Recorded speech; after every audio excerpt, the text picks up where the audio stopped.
Were you in the force? How did this really happen? Maybe you can just refresh our memories and tell us what was you know, the rigors of it, the reality of it to many Kenyans. This was something that had never happened in the history of the country.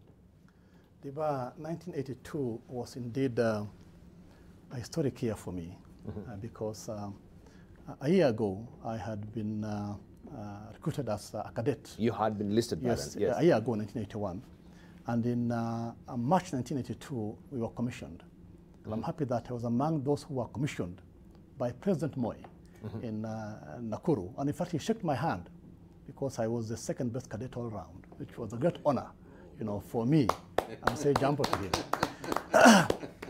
Now, the epicenter of that coup was both Nairobi and Nanyuki, where the Air Force were based. And it was done by our junior soldiers from the Air Force. That period found me in Nanyuki, 1982. And I remember early in the morning when Lenny Mambo announced that, you know, whatever had happened, and we actually weren't aware of what had gone on. The only thing we knew was that there was the Nyeri show, which was on, and we were told a bit of issues at the Nyeri show. But that morning, we were told in good time that the country had been overturned, but very quickly, the system informed us that is a coup, and therefore we were required to replace that coup. And we young officers who were in camp were then called together to march to the Air Force base and bring order. Remember, at that time, the timing was very good for the coup planners because much of the Kenyan force was out on exercise in the north, actually in Lodwar, and they were really far outstretched. In fact, a good bulk of the army was out. See who were now in camp, we were called in together, given instructions, and we were told to go and bring order among our brothers in the Laikipia base. And then we marched in, got support from other camps also, and immediately brought order in Nanyuki. In the same token also, our soldiers in Nairobi were asked to bring order, of course, as Hashi said, under General Mohammed. They were able to march to the KBC station and arrest the situation and bring order. And I want really to commend the Kenyan Defense Forces for a wonderful job. Wonderful job. The good thing is that that coup was confined within the junior ranks of the Air Force.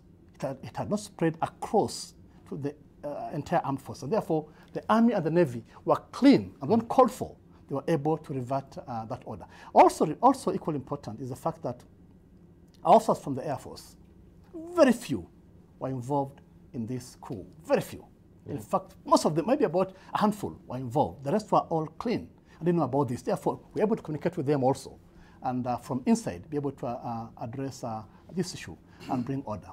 Overall, I want to say that the Moi of President Moi of 1978 and President Moi of the period after 1982 were two different people. Dramatically different. Yes, different people. And indeed, the fact that in Africa at that time, the issue of an imperial leader was the order of the day. But for Kenya, the first 4 years of Moi's rule were clean and nice. There were no issues at all. But after facing this coup at that time, when it wasn't called for, it wasn't necessary, and planned by a small team of soldiers and politicians, it gave President Moi a different angle on how to address security of this country. And he used that opportunity to bring change, and from then on, ensure that security remained at the core of what he was doing across the country. And so the personality really changed. He knew that we have an enemy within, so this transition was not really as he will have really desired it to be, that everything will be peacefully move on, but we have enemies who want maybe to ride power from his end as well. Ambassador. Were you listening to KBC by then? Where were you? Okay. Give us a bit of history. It would be nice to know. Okay. Let me tell you a little bit of history. But before that, I am reminded of the words that Mark Anthony said when he came to Bari Sisa. And he said that I have come to Bari Sisa and not to praise him. The evil that men do lives after them, but the good is interred with their bones. I'm fortunate to have served under Kenyatta. I also served under Moi, and in fact I worked with Moi on matters of regional integration. And if you want me then to start with 82, then we'll go back and say, I think 82 builds from 78. Because having served under Kenyatta, I saw the transition from Kenyatta to Moi. It was very difficult. I was a senior civil servant then. And you could see a clique that developed that didn't want Moi to succeed Kenyatta. And that clique tried to isolate Moi. And I think if there is a lesson for this current leadership, particularly the young leaders of today should learn, is how Moi played it. Moi was, he didn't go to resist, he didn't go to kick, he just let them have their day. And it is God's grace that really delivered him to power, because even on the very day Mzee dies in Mombasa, plans were afoot to try and block him. But then he succeeded. And in fact, I remember on 22nd, I had gone home to have lunch, and I had picked my wife from our place, work place. And when I reached home, the first thing at 1 o'clock, because we used to listen to news at 1 o'clock, because that's when major announcement would come, cabinet changes and all that. What do I hear? A national anthem. I said, something is afoot here. The first thing I heard, Mzee Kenyatta's died, just like what it was yesterday. And we all shook as a nation, because the question was, where's Moi? And of course, later on, immediately the army told us Moi is in Nakuru, is being brought to Nairobi, and we watched. I remember that day, there was a process that we all wondered whether he would survive. But then come to 1982, that transition informed Moi's politics. In fact, immediately when he took over from Mzee Kenyatta, he followed what he called then the Nyayo philosophy. The Nyayo philosophy was essentially to pacify those who didn't want him, to say, I'm going to follow Mzee Kenyatta's philosophy. And you could see the collegiate that he embraced that time. People like Njonjo who had protected him, Karaoke. In fact, he used to, sometimes we didn't know whether the state protocol was mixed up. He would go in the same car with the Karaoke. What is the other name? Gigi Karaoke. And you could see he tried to embrace them. But then, of course, there was schemes, as you say, the enemy from within. I remember 1982, it was 1st August, waking up to the news. I woke up and I was listening to BBC News, and they say there's a coup in Kenya. I didn't even get it from BBC. Then I turned to BBC, I saw these generals fighting at, and I was living not far from KBC because I was living in Westlands. The place was chaotic. But I think what is the lesson, without going to the details of what happened? The Moi of 1978, during 82, although Kenya had been governed as a de facto single state, come 82, Kenya moved to a Dicha single state party. And you could see the politics then. And I don't know the sequence when that motion was passed in the parliament, whether it was after the coup or before the coup. But the environment had been created for the coup. And it was very difficult in Nairobi, where you could see, I remember my wife working as a nurse, she was required to go to hospital. And driving through the city with her uniform, waving my hand up, because you had to have your hand up to deliver at the hospital, to save lives. Coming home, it was so difficult. I couldn't even get to my house. I had to end up being held at United Club of Kenya, because at the KBC, it was chaotic. And so there is much that one can talk about, and I will say much more as somebody who was my chairman, somebody who helped me succeed to become Secretary General. I will say much more on that. All right, thank you. Naomi Damba. Well, let me, 1982, I was in, actually at the Colorado Air Force Academy, studying military strategy at that particular time. But let me get back a little bit. But you got the news. I got the news from one of the generals who said that Kenya government, there's been attempted coup, and he had very, very clear information in detail what has happened. So when I got it, of course, I called my father, and he said everything is okay, it's under control, we are going to be safe. And I knew my relatives were safe.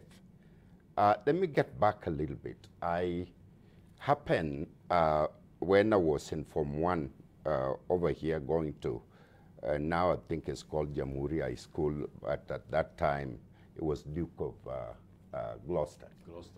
That's where I went to school. I was chairman at my young age of the Young World Development Council, which was under the Kenyan National Freedom from Hunger Council for Campaign. Moi was the chairman of the Freedom from Hunger. And in the executive council of that board, I was representing youth, young people. And Moi paid a lot of attention to me. In fact, there was a point he just touched my head and told me that you will make a difference in this country. And we interacted several times. We marched for freedom from hunger. We organized campaign to do irrigation in that country. He was very, very, very keen on youth and our development, on schools and everything that was there. I started off by saying, when the dust all settles and when banana is peeled, you will find a real person. And the real person in Moise is someone who meant a great deal for this country. Someone who had gone through a lot since 1955 during colonial days as one of the longest serving members of parliament, and someone who really believed in integrity and security of the country, and who in almost all instant of my interaction with him care a lot about the young people.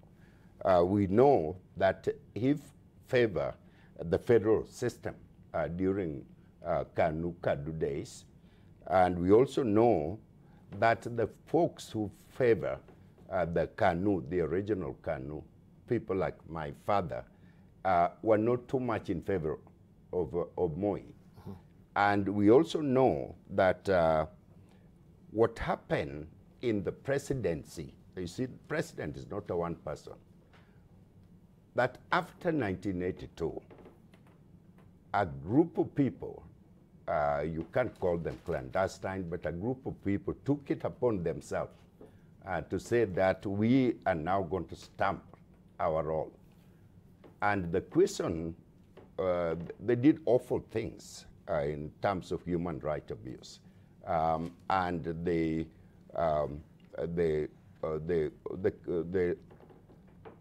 destroyed families, they destroyed system, and they were out on themselves. The question, were they representing Moi interest? Yes, so question, Moi changed in 1982. He changed because Moi did not want a power system, did not want two center of power. His stamp is mark over there. Mr. Kenyatta basically used a stick, rungu, to control. Moi was always a pleasant person. And so they merged a number of power systems. But his stamp his role right after 1982. Now, so when you look at him in totality, when you look how he cared about the peaceful coexistence among the East African countries, when you look at the time that he spent with Uganda people to settle their dispute, when you look at what he did in the case of South Sudan, and when you look at his view in peaceful coexistence with Somalia, and using diplomacy as a fast track, Moi then is a contrast between this evil that is here and the goods, collective goods that he did for the country. Right. So where does he settle? So where does he settle? I think that will be a good question, maybe to also pick up on the other side of the break as we continue. And also, I just want to show you also what we have inside the Business Daily, where we have a message of condolence from the chairman of the Nation Media Group. This is how it reads this morning. Nation Media Group's message of condolence on the passing of retired President Mzee Daniel Toroitich Arap Moi. Just to widen it a bit so that you can see it, on behalf of the Board of Directors, management and staff of the Nation Media Group, I wish to extend our deep felt condolences to the family of retired President Daniel Arap Moi, who rested peacefully yesterday. The late retired president has left an indelible imprint in the country, region, continent and the world. Starting off from a humble background as a teacher during the turbulent periods of colonial domination, the fallen giant made a stab at the rumble and tumble of politics, joining the Legislative Council, a representative of the Rift Valley. He joined ranks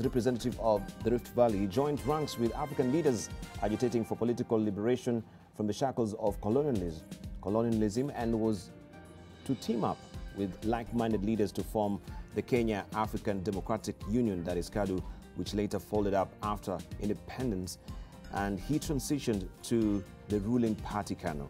Let Moi served diligently in various capacities in those early years of independence, rising from a cabinet minister to vice president in 1969, a position he held conscientiously for 9 years until 1978, when he ascended to the presidency upon the demise of the founding Mzee President Jomo Kenyatta. His clarion call when he took over the presidency was peace, love and unity, which he carried through to the end. For the 24 years that he ruled, President Moi touched many lives. He is fondly remembered for the expansion of education, establishing schools and universities, and introducing 844, which resulted in Kenya achieving one of the highest literacy levels in the world. He will be fondly remembered for introducing the school feeding program, famously known as Maziwa ya Nyayo. Retired President Moi expanded health, supported agriculture, actively propagated environmental conservation, and promoted sports. His defining legacy was the introduction of multi-party politics in 1991 and leading the country through the transition in 2002, when he handed over power to the third retired President Mwai Kibaki. He was an astute politician, strong-willed, and visionary leader. He left behind a peaceful and united nation, a God-fearing person and a devout Christian, disciplinarian, humble and energetic. Retired President Moi lived his life to the full. We join other Kenyans in mourning a great man. Our thoughts and prayers are with his family at this very difficult period in their lives. Dr. Wilfred Kiboro, Chairman. This is February the 4th, 2020, and that is a message of condolence from the Chairman of the Nation Media Group. We take a short break right now. When we circle back, we continue with more. And also we'll give you a handy opportunity also to just tell us where you were in 1982 during the coup as well, and how also that really affected you and change your perspective regarding the security of the country. You're watching Standing on Guard here on AM Live. Don't go away.